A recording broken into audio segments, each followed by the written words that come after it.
only end when it rises to the level of personal insult. And we, the citizens of the district, have to start feeling insulted and acting upon it.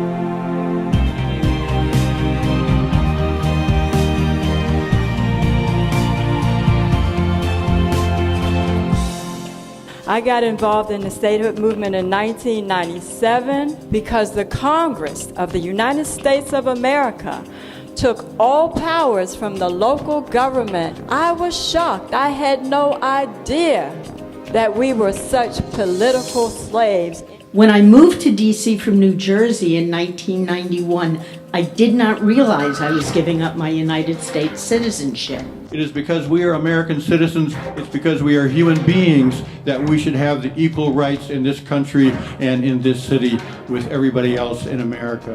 This has been going on for 225 years since 1791. Regardless of everybody else getting rights, whether the Civil War and the 15th Amendment with the suffrage and the 19th Amendment, all of this was irrelevant to D.C. We did not get those rights, neither men nor women, neither black nor white, anybody, to this day.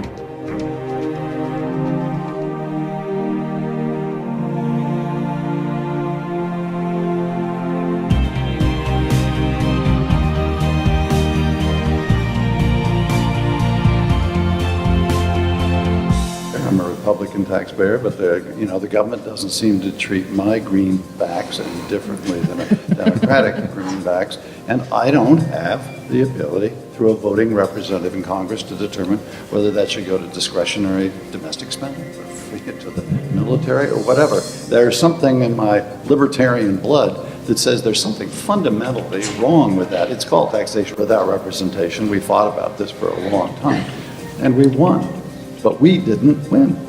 My entire life has been devoted to advancing civil and human rights for all Americans, including those in the District of Columbia. But the greatest frustration I have had as an activist is my inability to achieve for the residents of the District of Columbia and myself what we fight for daily on behalf of Americans all over the country and what we do for democracy around the world. We fight to bring democracy to places like Kabul, Afghanistan, Baghdad, Iraq, but we deny that fundamental right to those residents who live here on the Potomac, and that is simply not right. I come from Kentucky. It's a state where I guess I used to have the right to vote for my congressional representation. When I moved to D.C. to pursue a career in international relations, I lost that right that I was constitutionally given as a citizen of the United States. For nearly a decade, I've built a life in a place so proximate to lawmaking, yet I am still so far removed and disenfranchised from that process. That I feel we've let the veterans of the District of Columbia down. There are 200,000 of you who have loyally served, and I'm proud to represent people who served their country when they didn't even have the same rights that everybody else had.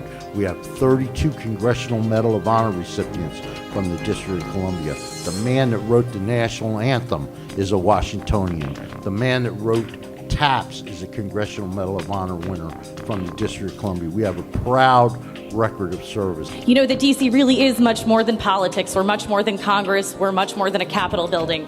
We are families. We are small business. We are culturally vibrant and unique.